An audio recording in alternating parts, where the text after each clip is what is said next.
Chapter 1 The Brother I Would Have Died For, Part 1. I told you to stop working so hard. I looked up from the engine and smiled. Someone has to pay the bills. My older brother, Ryan, laughed and tossed me a bottle of water. You're impossible, Daniel. I caught it with one hand. Maybe. But at least I'm honest. Ryan grinned. Are you saying I'm not?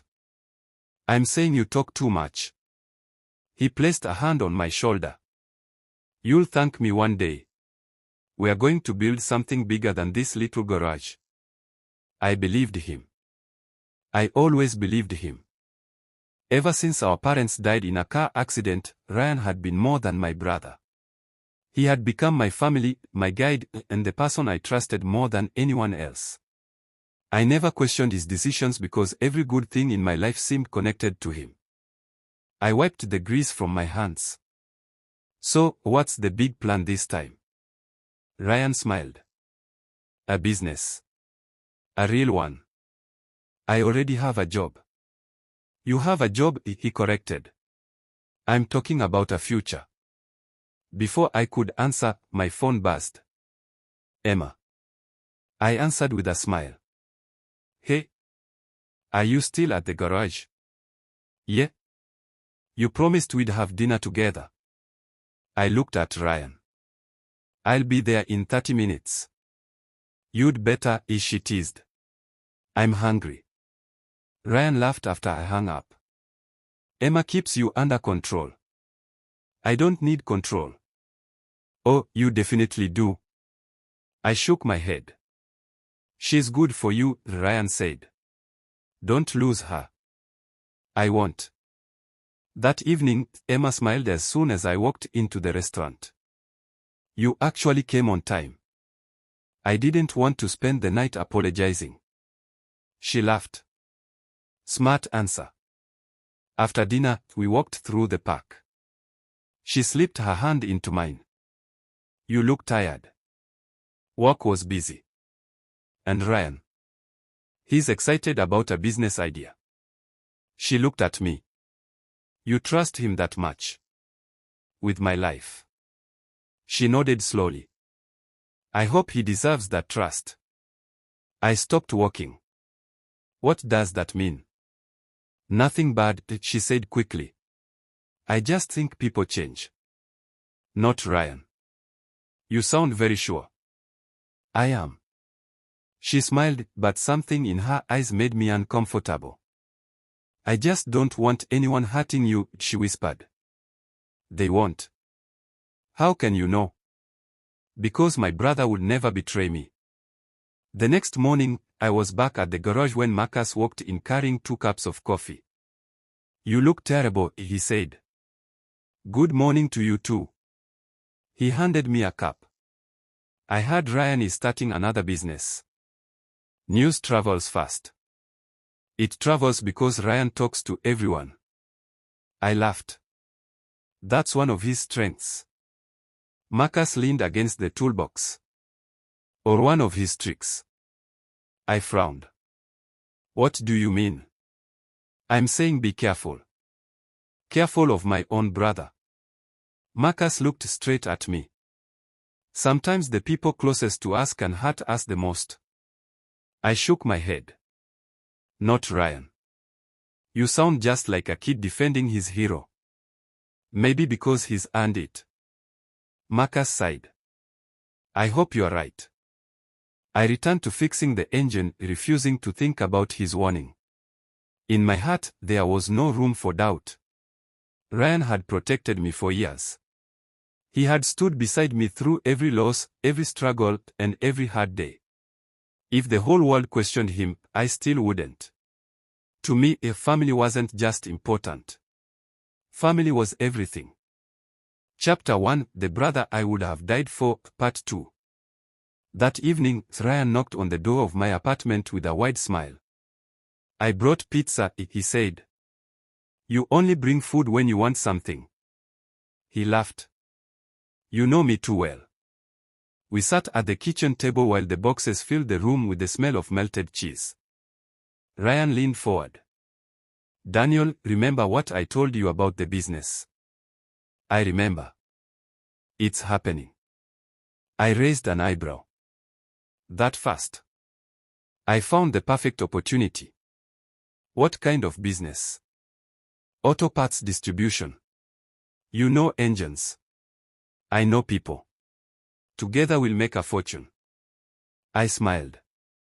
Sounds good. It is good. He pulled a folder from his bag and placed it on the table. I've already talked to investors. I stared at the papers. You've been busy. I told you I wanted a better future for us. For us. He nodded. We've spent years surviving. Don't you think it's time we started living? His words stayed with me. Before I could answer, my phone rang again. Emma. Hey, I said. Everything okay? Ryan's here. Oh.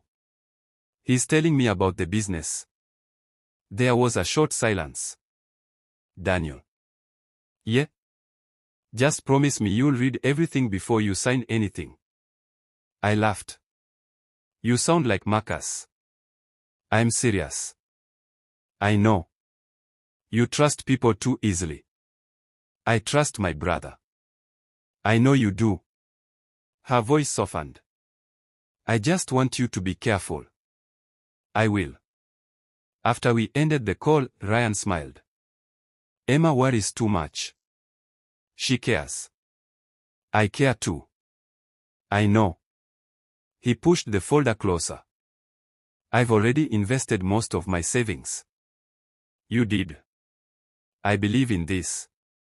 I looked through the first few pages, but the legal words made my head spin. Ryan noticed. You don't have to read all that tonight. I probably should. You can if you want. He shrugged. But it's just standard paperwork. I looked at him.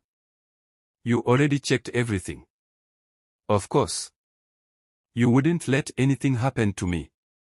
He smiled without hesitation. Never. Those single words erased every doubt in my mind. Ryan had never abandoned me. Not after our parents died. Not when I struggled to keep the garage open. Not when life knocked me down. Why would he start now? I closed the folder. So, I asked, what do you need from me? He folded his hands. I need your trust. You already have it. And your investment. I nodded slowly. My savings. Only for a while. How long?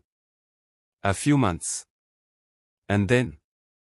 We'll both earn far more than we ever dreamed. I leaned back in my chair. It was every dollar I had worked for. Years of long days. Late nights. Missed holidays. Every paycheck I had carefully saved. Ryan watched me quietly. I wouldn't ask if I didn't believe in this. I met his eyes. I know. He smiled again. I knew you'd understand. Chapter 1, The Brother I Would Have Died For, Part 3.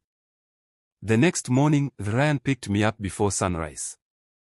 Ready? He asked. As ready as I'll ever be. He smiled as we drove across town. Neither of us talked much. I kept thinking about everything I had saved over the years. It was my safety net, my future, and the reward for countless hours under broken engines. Still, I believed Ryan's dream could become ours. We walked into a quiet office. A woman behind the desk greeted us. Mr. Carter, everything is prepared. Ryan nodded. Thank you. She placed several documents in front of me. Ryan tapped the top page. Just routine paperwork. I looked at the stack. There are a lot of pages. She smiled politely. That's normal for a new business. I picked up the first page but quickly felt lost in the legal language. Ryan chuckled. You've never liked paperwork. You know me too well. That's why I'm here. I looked at him. So everything is fine. Daniel, have I ever led you the wrong way? I answered without thinking. Never. He slid a pen toward me. Then let's start building our future. I took a deep breath. For a second, Marcus's warning echoed inside my mind. Be careful. Then Emma's voice followed. Read everything before you sign. I looked from the papers to my brother. Ryan smiled with complete confidence. We are family. Those words ended every question in my mind. I lowered the pen onto the first page. Where do I sign? Right there. I signed. And here. I signed again. One more. Another signature. The woman gathered the papers and placed them neatly into a folder. Congratulations, she said. Everything is official. Ryan wrapped an arm around my shoulders. I told you we'd make it. I laughed. I guess this is the beginning. No, he said with a smile that seemed full of promise. This is the beginning of the life we've always deserved. I smiled back, proud of the decision I had made. As we walked out of the office, I felt lighter than I had in years. I believed I had just taken the biggest step toward a better future. I had no idea that with every signature, I had unknowingly handed my entire life to the one person I trusted most. My brother. Chapter 2, The Signature That Destroyed My Life, Part 1. The morning started like every other. I unlocked the garage, turned on the lights, and reached for my toolbox. My phone rang. It was Emma. Good morning, I said.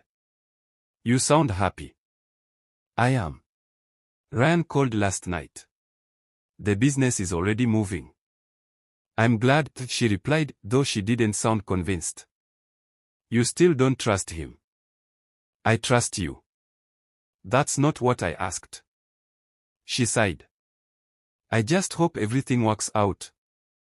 It will. Before she could answer, loud knocks echoed through the garage. Bang. Bang. Bang. I frowned. Emma, someone is here. I'll call you back. Okay. Be careful. I hung up and walked to the front door. As soon as I opened it, 2 police officers stepped inside. Are you Daniel Carter? One of them asked. Yes. I'm Detective Samuel Hayes. He held up a badge.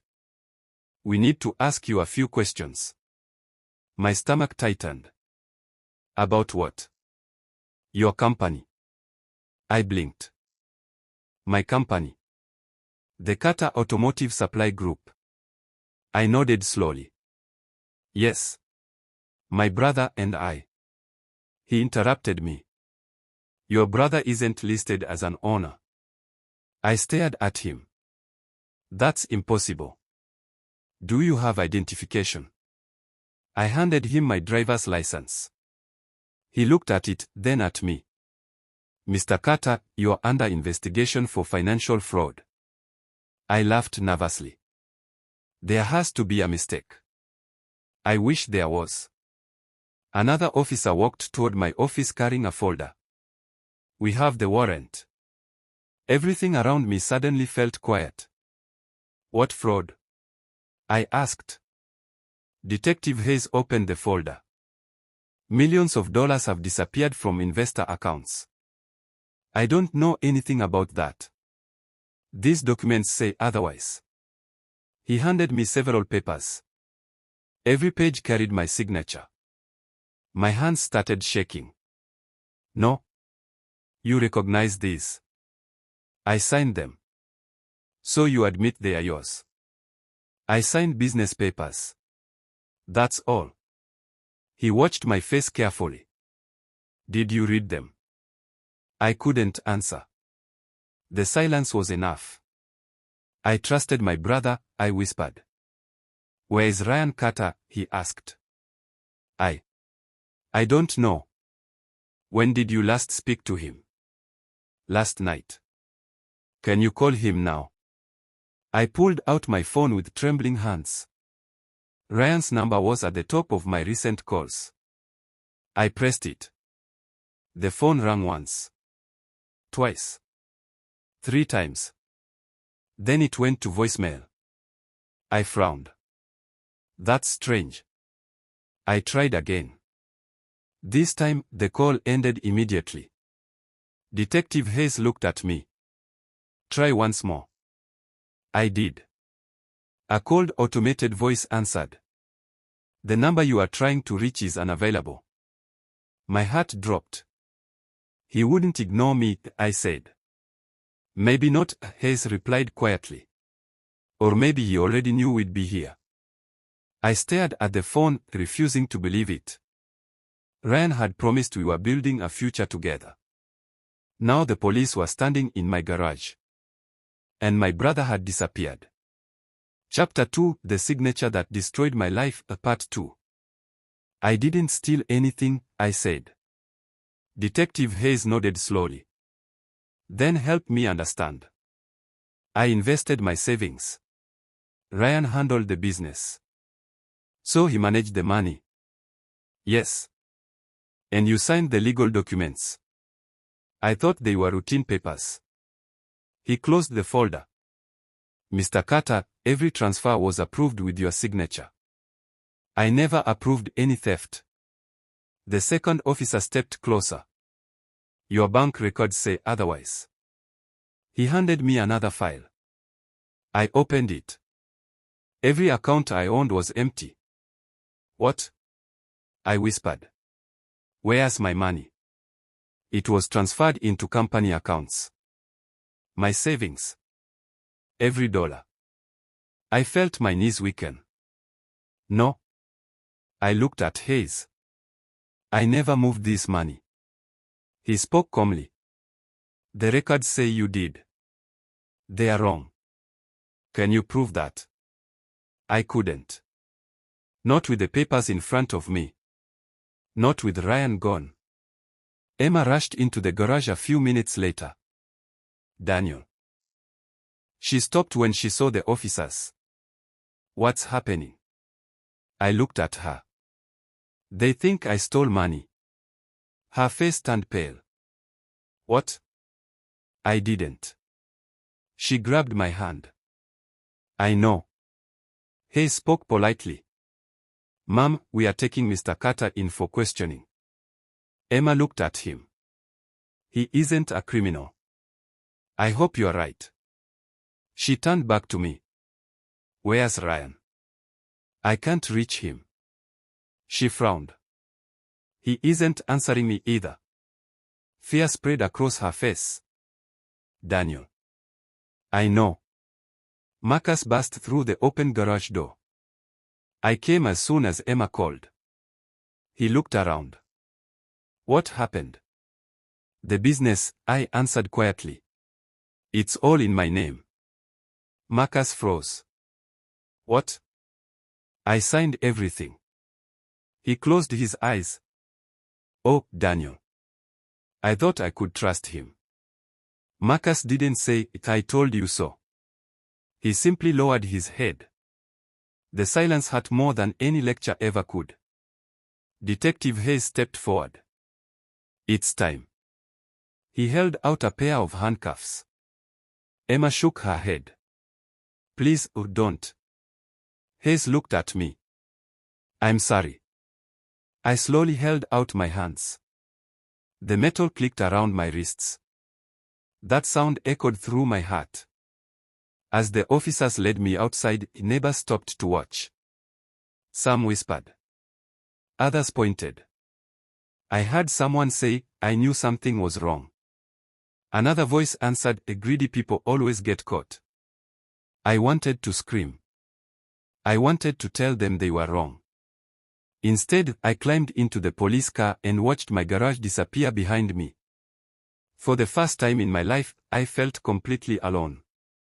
Chapter 2, The Signature That Destroyed My Life, Part 3. The holding cell was colder than I expected. I sat on the narrow bench and stared at the floor. Hours passed before a guard opened the door. You have a visitor. I followed him into a small interview room. A woman in a dark suit stood as I entered. Mr. Carter. Yes. I'm Olivia Bennett. I shook her hand. My lawyer. She nodded. Your friend Marcus hired me. I sat across from her. Tell me the truth, she said. Did you knowingly take the money? No. Did you create the company? No. Who did? My brother. She opened a thick file. I've reviewed the first batch of documents. And they are very bad. My heart sank. How bad? Legally, you appear to control the company. But Ryan ran everything. I believe you. Then why does everyone think I'm guilty?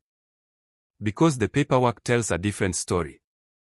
She slid several copies toward me. Every important decision carries your signature. I closed my eyes. I never read them. She looked at me with sympathy. That may explain your mistake, but it doesn't erase it. Tears filled my eyes. So what happens now? We fight. Can we win? She hesitated. If we find Ryan. I grabbed my phone after it was returned for the meeting. I'll call him again. I pressed his number. Once. 3 times. Straight to voicemail. I sent a message. Ryan, please answer. I don't understand what's happening. A few minutes later, I checked again. Nothing. Then another notification appeared. Message not delivered. He had blocked me. I stared at the screen until the letters became blurry. My own brother had erased me from his life. Olivia quietly closed her folder. I'm sorry. I lowered my head into my hands. Every memory came rushing back. The promises. The smiles. The words, we are family. Now they felt like lies. For the first time, the question entered my mind that I never thought I would ask. Did Ryan ever love me at all, or was I just the perfect person to sacrifice? The guard returned. Time's up. As I stood to leave, I looked at my silent phone one last time. I knew Ryan could answer if he wanted to. He simply chose not to. That choice hurt more than the handcuffs ever had. Chapter 3, A Stranger Who Knew the Truth, Part 1. The afternoon I walked out on bail, the world felt different. People looked at me like they already knew my story. A man across the street whispered to his friend. That's him. The guy who stole the investors' money. I lowered my head and kept walking. Every step felt heavier than the last. When I reached my apartment, Marcus was waiting outside. He stood up as soon as he saw me. How are you holding up? I don't know anymore. He handed me a paper bag. I brought lunch. I'm not hungry. You need to eat. I forced a weak smile. You always were stubborn. So were you. We went inside. The silence lasted several minutes before Marcus finally spoke. Olivia called me. What did she say? She thinks Ryan planned this. I looked away. I still can't believe it. Marcus leaned forward. Daniel, you have to stop hoping he'll come back and explain everything. He's my brother. I know. What if there's another reason? What reason could justify this? I didn't have an answer. My phone buzzed. For a second, hope filled my chest. Ryan. Instead, it was Emma. Can I come over? She asked. Of course. She arrived 20 minutes later. The moment she stepped inside, she hugged me tightly. I missed you. I missed you too. She pulled back and searched my face. You look exhausted. I haven't slept. I can see that. Marcus quietly stood. I'll give you two some space. After he left, Emma sat beside me. I talked to people at the bank today. And they confirmed the transfers. I know. They also said Ryan came in several times without you. I frowned. He told me we always had to meet together. That's not what they said. The room suddenly felt smaller. Emma reached for my hand. Daniel. What? I need to ask something. I looked at her. You won't like it. Just ask. Did you hide anything from me? The question hit harder than I expected. You think I did this? I don't know what to think anymore. I would never lie to you. I want to believe that. You don't? She looked down. I believe the man sitting in front of me. Then what's wrong? I'm afraid I never really knew your brother. Neither had I. That thought stayed with me long after Emma left. The next morning, I unlocked my old garage. Business had almost disappeared since my arrest. Dust covered the workbench. The silence felt strange without customers. I opened an old cabinet, hoping to distract myself with work. Instead, I found a box of family photographs. Ryan and I smiled in every picture. Birthdays. Fishing trips. Christmas mornings. Two brothers against the world. I stared at one picture until tears blurred my vision. Why? I whispered to myself. A quiet voice answered from behind me. Because this wasn't the first time he did it. I spun around. A woman I had never seen before stood near the doorway. She looked nervous. Who are you? I asked. My name is Grace Miller. She took a slow breath. And I think I know the truth about your brother. Chapter 3, A Stranger Who Knew the Truth, Part 2. I stared at the woman in silence. You know Ryan? She nodded. I used to work for him. I frowned. I've never seen you before. You weren't supposed to. She glanced toward the open garage door. Can we talk somewhere private? I locked the garage and led her into the small office.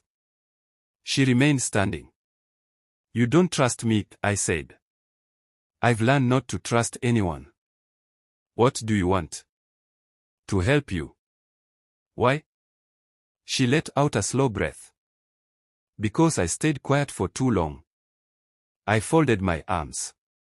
Start from the beginning. My name is Grace Miller. I was the accountant for one of Ryan's companies. One of them. She nodded. He never kept everything under one business. My heart sank. So this wasn't his first company. No. I sat down. Tell me the truth. She looked me straight in the eyes. Ryan has done this before. The words hit me like a punch. No. I'm sorry. You're wrong. I wish I were. She opened her bag and placed several photocopied papers on the desk. These are financial records. I picked one up. Different company names. Different dates. Different signatures. What am I looking at? People who trusted your brother. And they lost everything. I looked at her. What happened to them? One declared bankruptcy. Another. He lost his house. I swallowed hard. There were others. My hands began shaking. Why didn't anyone stop him? They tried. So why wasn't he arrested? Because he always found someone else to blame. The room went silent. I already knew who that someone was this time. Me? Grace lowered her voice. When I realized what he was doing, I quit. Why didn't you go to the police? I was afraid. Afraid of Ryan. She nodded. He wasn't alone. What do you mean? He has powerful partners. I leaned closer. Who? I don't know all of them. You must know someone. I know enough to tell you this. She paused before speaking again. Your brother isn't the real danger. A chill ran through me. Then who is? Chapter 3, A Stranger Who Knew the Truth, Part 3. Grace looked toward the window before answering. I don't know every name, she said quietly, but I know the people behind Ryan have money, lawyers, and influence. They don't forgive mistakes. I frowned. Then why are you helping me? Because you're different. How? You still believe the truth matters. I let out a bitter laugh. Right now, the truth is the only thing I have left.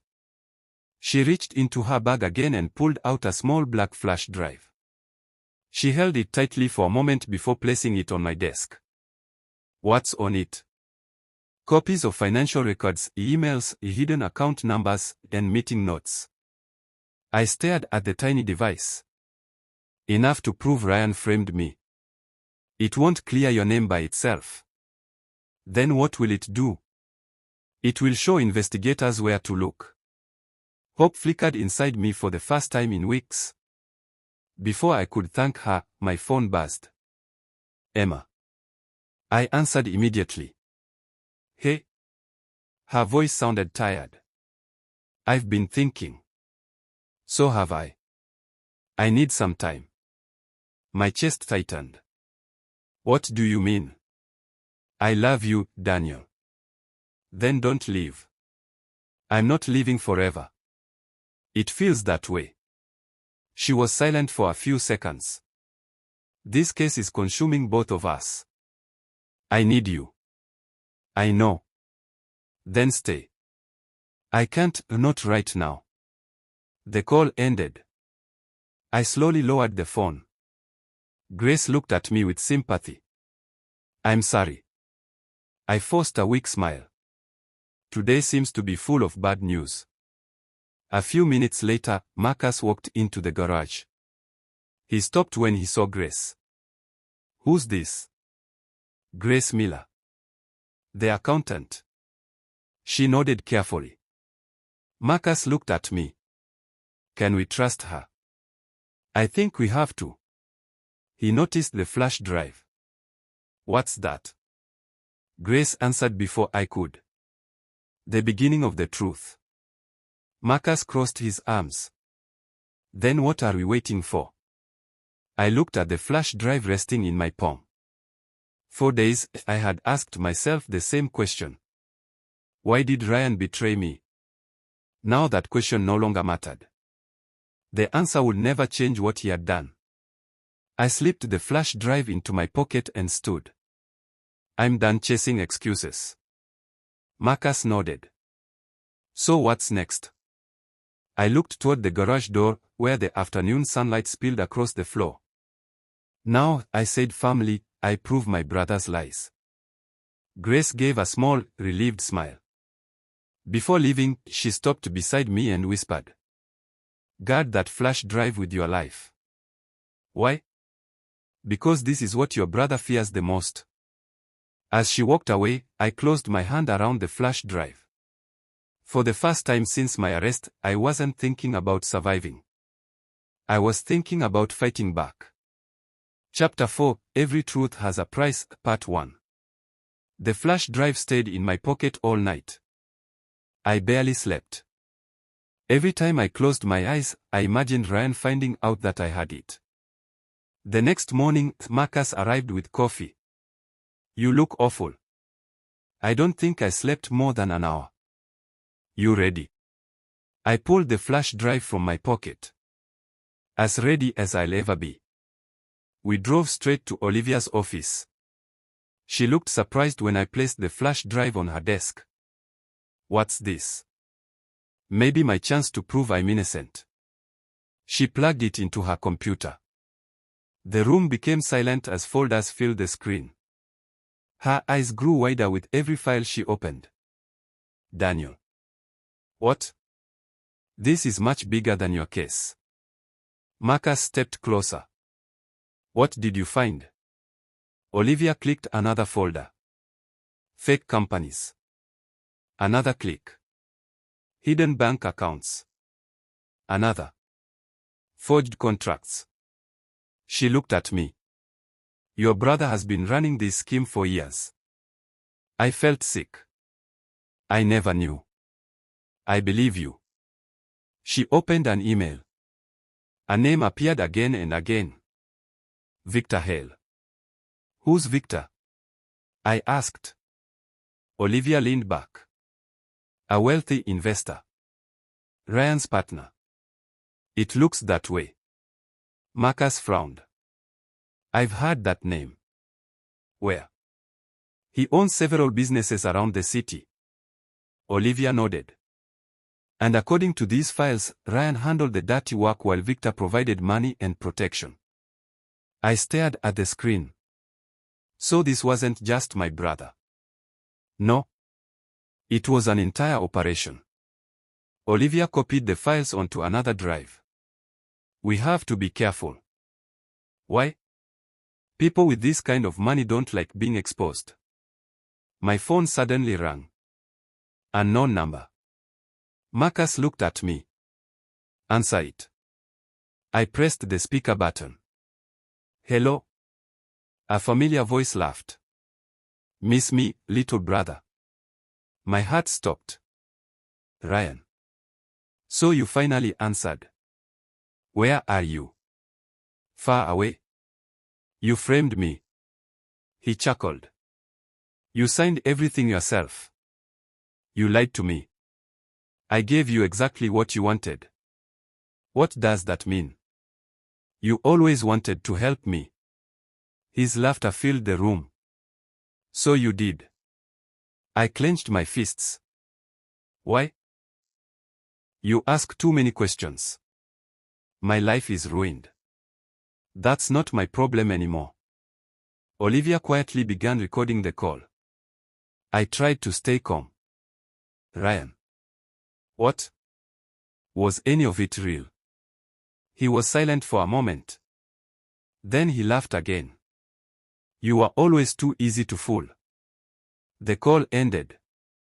No goodbye. No apology. Only silence remained. I stared at the phone. At that moment, something inside me changed. The brother I loved was gone. The man who called me today was a stranger. Chapter 4, Every Truth Has a Price, Part 2. I slowly placed my phone on Olivia's desk. Marcus broke the silence fast. That recording could help us. Olivia nodded. It shows he knew about the documents. It also shows he doesn't care what he did, I said. I leaned back in my chair and rubbed my face. I kept hoping there was some explanation. Marcus looked at me. You had one. It wasn't an explanation. No. It was a confession without admitting everything. Olivia removed the flash drive from her computer. We need to give copies of these files to Detective Hayes. What if Ryan destroys the evidence before then? He doesn't know exactly what we have. I nodded. Then let's move fast. An hour later, we sat across from Detective Hayes. He listened quietly while Olivia explained the files. When she finished, he remained silent for several seconds. Finally, he spoke. I've suspected Ryan for years. I looked at him. Then why wasn't he arrested? Suspicion isn't enough. What was missing? Proof. I pointed to the flash drive. What about now? He picked it up carefully. If these files are genuine, they could change everything. Marcus crossed his arms. So Daniel can finally clear his name. Hayes nodded slowly. It's possible. I let out a breath I didn't realize I was holding. For the first time since my arrest, that word actually means something. Hayes looked directly at me. Don't celebrate yet. Why not? Because people with money and influence fight back. Olivia agreed. Victor Hale won't stay quiet if he learns we are investigating him. I frowned. Do you think he already knows? Hayes answered honestly. I would assume he does. As we left the station, my phone vibrated again. This time, it wasn't a call. It was a text from an unknown number. Stop looking for answers. Walk away while you still can. I showed the message to Marcus. He frowned. Delete it. No. Olivia shook her head. Keep it. Why? It may become evidence. A cold feeling settled in my stomach. Someone was watching me. Someone knew where I was. That evening, I drove home carefully.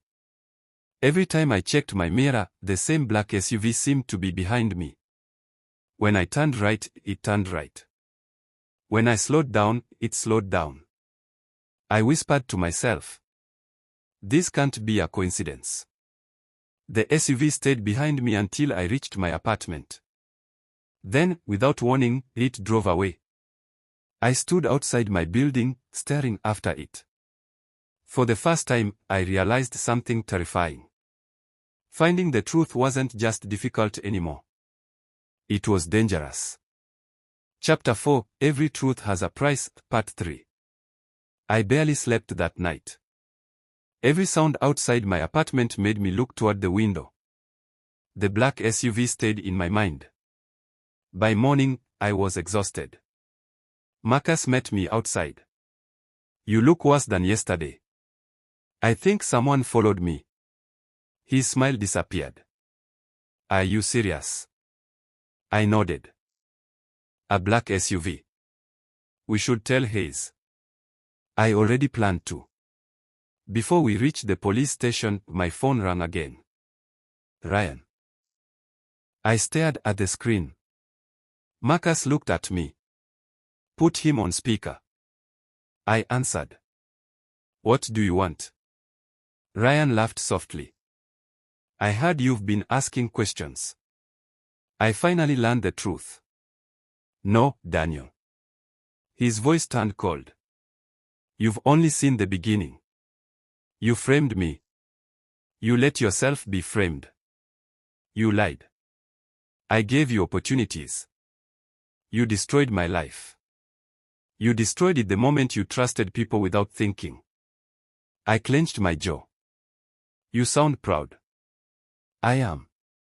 You stole from innocent people. They wanted easy money. You used me. I used the one person who never doubted me. His words cut deeper than any knife. I forced myself to stay calm. Why call me now? To give you advice. I don't want it. You should. He paused. Stop digging. Or what? You'll lose more than money next time. The line went silent for a second. Then he laughed. Nobody believes a criminal anyway. The call ended. I lowered the phone slowly. Marcus looked at me.